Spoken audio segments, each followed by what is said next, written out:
雲南自駕遊1，肇慶開車去昆明。今日我哋出發去雲南自駕遊，大概會玩2至3個星期。如果節奏慢咗，亦都可能玩夠4個星期。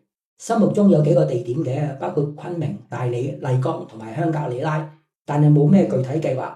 總之一路行一路計劃。今次就淨係我哋兩夫婦去，因為呢種冇具體計劃、太有彈性嘅旅程，好難召集車友去嘅。現在上午10點半，天陰，我哋開車從肇慶出發，開始我哋嘅雲南自駕遊。開車去昆明係有3日嘅路程。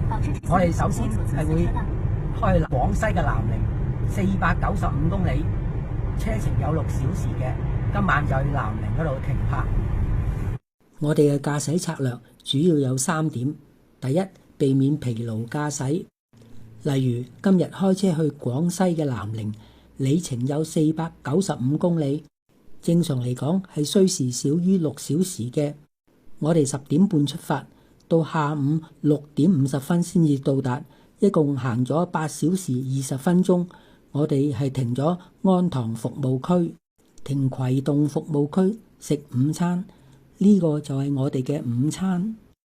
停跟足停車區、榕園服務區、停山心服務區加油、停伶俐服務區，中間一共停咗6次，差唔多每開車1小時就停1次，落車休息，調換司機，確保唔會疲勞駕駛。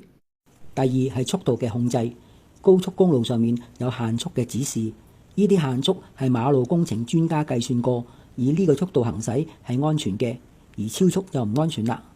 而我開車嘅速度會保持喺呢個速度嘅90%，例如限速100公里我就開90，限速110我開99，限速120我就開108，因為我台車有定速航行嘅設計，我撳一個掣就好容易做到呢啲速度啦，比限速慢一啲係更加安全嘅。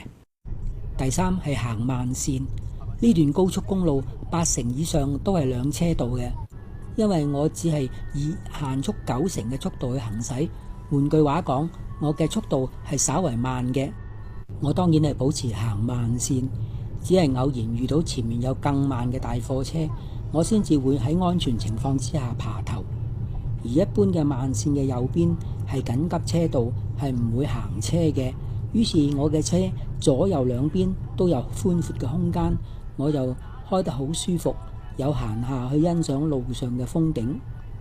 我哋開車去景點去睇風景，其實風景亦都喺路上，有天有雲有山色有樹林，路在拐彎，風景也在轉。行慢線就可以輕鬆欣賞風景啦。酒店和賓館的分別，從肇慶開車去昆明，全程大約1300公里。首先行一段500公里，第一站係先停廣西嘅南寧。我哋下榻喺市中心嘅停泊酒店。我哋係第2次住呢個品牌嘅酒店，對於佢嘅印象係唔錯嘅。房間大小適中，一晚255蚊包早餐。酒店係正常嘅舒適，不過南寧係一個大城市，進入市中心係塞車嘅。第2日離開市區上高速公路都好花時間。我哋餘下2天嘅路程係大約800公里。我哋原本構思係停白色市，但係我哋而家唔想停大城市，而且從南寧去白色只係240公里，路程分配係唔平均嘅。於是我哋喺呢800公里大約嘅正中間位置選擇一個小鎮那盧鎮去停靠。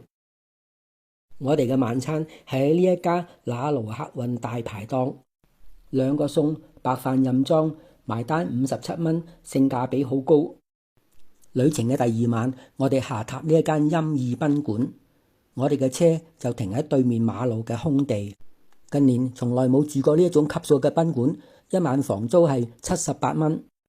呢家小鎮嘅賓館係冇電梯嘅，我哋住2樓，店主係幫我哋攞行李上房，第2朝又幫我哋攞行李落樓。房間唔算細，但卻唔算美觀。呢個係洗手間，沖涼都喺呢一度，係乾濕不分離嘅。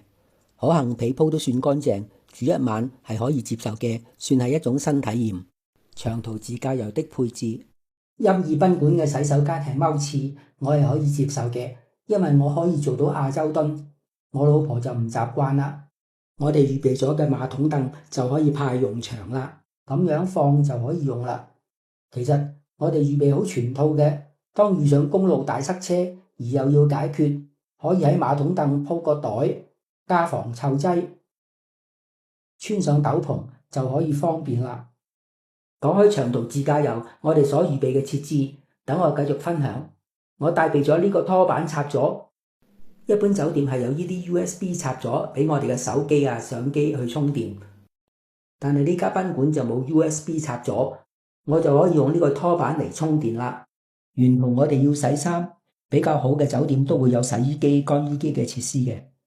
我太太亦都預備咗呢個摺疊式嘅洗衣盤，用嚟洗一啲細件嘅衣物。我哋亦都有個小型嘅乾衣機，將衣物放入去，拉上拉鏈，撳電源掣，再撳烘乾掣，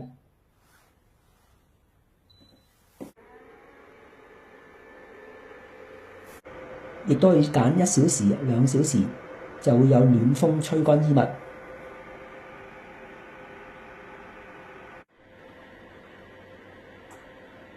如果未乾透，亦都可以掛喺車後座嗰度晾乾。平時洗車，我哋喺中山或者肇慶都會有相熟嘅車房洗車。如今喺路上，我哋唯有自己動手洗車，有水桶同埋抹布。